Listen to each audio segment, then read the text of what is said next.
حضرت عمر بن خطاب رضی اللہ تعالی عنہ، آپ کا جو سب سے نمایاں وصف تھا وہ یہ تھا کہ آپ صرف اور صرف لوگوں کو عدل کی، انصاف کی، مساوات کی، بھائی چارے کی تلقین نہیں کرتے تھے، اپنی ذات کو ایک نمونہ بنایا تھا کہ میں ایک عادل حکمران ہوں۔ رسول اللہ صلی اللہ علیہ وآلہ وسلم نے ان کے عدل کو، انصاف کو، مساوات کو اور ان کی جو دور اندیشی تھی اس کو دیکھ کے حضور نے کہا تھا کہ نبوت کی ساری صفتیں عمر بن خطاب میں پائی جاتی ہیں، اگر میرے بعد کوئی نبی ہوتا تو عمر بن خطاب ہوتے، بل لا نبی بعدی، لیکن میرے بعد کوئی نبی نہیں آئے گا۔ یعنی آپ اس منصب پہ پورے اترتے تھے کہ لوگوں کے معاملات کرنے کیسے ہیں، لوگوں کو سمجھنا کیسے ہے، لوگوں کی بہبود اور لوگوں کے سکون کے لیے احکامات کیسے دینے ہیں اور کیسے ان کو پھر فالو کروانا ہے۔ صرف کوئی حکم دے دینا آسان نہیں ہوتا، اس حکم کو عملی شکل میں لاگو کرنا سب سے مشکل ہوتا ہے۔ آپ جن جن علاقوں میں اپنے گورنر بھیجتے اپنے امور مملکت کو چلانے کے لیے تو ان کو کچھ نصیحتیں لکھ کے دیتے، ان سے کہتے کہ تم نے چھنا ہوا آٹا نہیں کھانا، باریک کپڑا نہیں پہننا، اپنے دروازے کے اوپر کوئی دربان کھڑا نہیں کرنا کہ لوگ تم سے ڈر نہ جائیں، ہر روز کسی نہ کسی بیمار کی عیادت کرنے اس کے گھر جانا ہے۔ تو صرف یہ چیزیں کہہ نہیں دی تھی، ان چیزوں کو چیک کرنے کے لیے حضور کے ایک معتمد صحابی حضرت محمد بن مسلمہ انصاری ان کی ڈیوٹی لگائی تھی کہ تم نے ہمہ وقت سفر میں رہنا ہے، کبھی شام میں، کبھی عراق میں، کبھی بصرہ میں، کبھی کوفہ میں، کبھی ایران میں، کبھی کہیں ان لوگوں کو چیک بھی کرتے رہنا ہے کہ یہ کام کرتے ہیں یا نہیں کرتے۔ کسی نے باریک کپڑے تو نہیں پہنے ہوئے کیونکہ وہ تکبر کی علامت ہے، امیری کی علامت ہے۔ کسی نے دروازے پہ دربان تو نہیں رکھا ہوا کہ اس سے لوگ ان کی طرف آئیں گے نہیں، ڈر جائیں گے۔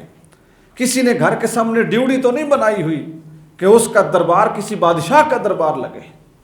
حضرت سعد بن ابی وقاص، ان کے متعلق پتہ چلا کہ انہوں نے گھر کے سامنے ڈیوڑی بنوا رکھی ہے۔ محمد بن مسلمہ انصاری کو فرمایا کہ اس سے سوال ہی نہیں کرنا کہ بنائی کیوں، ضرورت کیا ہے، بغیر پوچھے اس کی ڈیوڑی کو آگ لگا دو۔ یہ کیسے مسلمان حکمران ہیں جن سے لوگ ڈرتے رہیں۔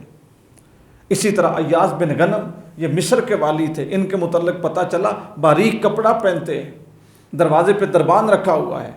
حضرت محمد بن مسلمہ انصاری کو کہا کہ جاؤ اس کے پاس، جس حالت میں ملے اسی حالت میں لے آؤ، جس کیفیت میں دستیاب ہو اسی میں میرے پاس لے آؤ۔ وہ لے کے آئے تو پوچھا تم نے باریک کپڑے کیوں پہنے، دروازے پہ دربان کیوں رکھا؟ وہی کپڑے اتروائے اور ان کو کھردرا لباس پہنایا اور بکریوں کا ریوڑ دے کے کہا کہ اس کو جا کے چراؤ، تیرا تکبر ٹوٹے۔ حضرت عمر بن خطاب رضی اللہ تعالیٰ عنہ کا دور حکومت اسلام کا وہ دور حکومت ہے کہ آج بھی دنیا عمر بن خطاب کے نظام حکومت کو فالو کرتی ہے اور ان کو رشک کے ساتھ دیکھتی۔ دوستان گرامی، آپ حیران ہوں گے کہ 22 لاکھ مربع میل پہ حکومت کرنے والا یہ حکمران ایک بھی جنگ میں شریک نہیں ہوا۔ علاقے فتح کرنے کے لیے حکمران ساتھ جاتے ہیں۔ حضرت عمر بن خطاب کی جنگی حکمت عملی اتنی بہترین تھی اور اتنے بہترین سپہ سالار تیار کیے تھے اور ان کو اس حد تک ٹریننگ دی ہوئی تھی، ایک بھی جنگ میں امیر المومنین شریک نہیں ہوئے، اور 22 لاکھ مربع میل تک اسلام کا جو نظام ہے نا اس کو پھیلایا۔ خود ایک جنگ میں نہیں گئے، یہاں تک کہ میں نے ایک جگہ پہ پڑھا کہ شہنشاہ روم نے ایک وفد بھیجا کہ جاؤ یار دیکھو تو صحیح، وہ شخص کہ جس شخص کا نام سن کر ہماری سلطنتیں کانپ جاتی ہیں، ذرا اس کا دربار تو دیکھو۔ اس نے ایک وفد بھیجا اور وہ وفد وہاں سے چلا، اور جب وہ مدینے میں آیا نا تو مدینے کے عام لوگوں سے وہ پوچھتے پھرتے کہ تمہارا بادشاہ کہاں ہے، تمہارا بادشاہ کہاں ہے؟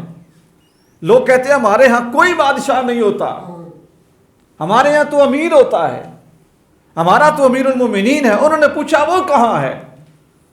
تو کوئی ان کو بتاتا کہ وہاں پر ہوں گے، کوئی ان کو بتاتا کہ وہاں پر ہوں گے۔ جیسے جیسے لوگوں کا اندازہ تھا، تو جب وہ امیر المومنین کو ملنے کے لیے پہنچے نا تو حضرت امیر المومنین زمین کے اوپر اپنا جو عصا تھا اور اپنا جو بازو تھا، اور ایک روایت میں ہے کہ ایک اینٹ تکیے کے نیچے رکھ کے نا سرانے کے طور پہ اینٹ رکھ کے آپ آرام کر رہے تھے، جو پسینہ جسم سے نکلا تھا اس سے مٹی زمین کی وہ آپ کے جسم کے اوپر لگی ہوئی تھی۔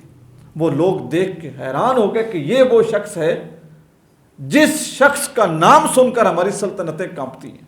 یہ بہت بڑا سبق ہے کہ لوگ یا بندے بڑے اس چیز سے نہیں ہوتے کہ ان کے آگے پیچھے اسلحے والے، توپوں والے، کلشن کوپوں والے، پستولوں والے، میگزینوں والے، وہ ان کے آگے پیچھے چلیں اور ان کے آگے پیچھے ہوٹر بجیں، تو اس سے بندہ بڑا نہیں ہوتا۔ بندہ ہمیشہ اپنے کردار سے بڑا ہوتا ہے، اپنے انصاف سے بڑا ہوتا ہے، اپنی انسانیت سے بڑا ہوتا ہے، لوگوں کا دکھ درد اس کو بانٹنے سے انسان بڑا ہوتا ہے۔ لوگ دکھلاوے سے بڑے نہیں ہوتے۔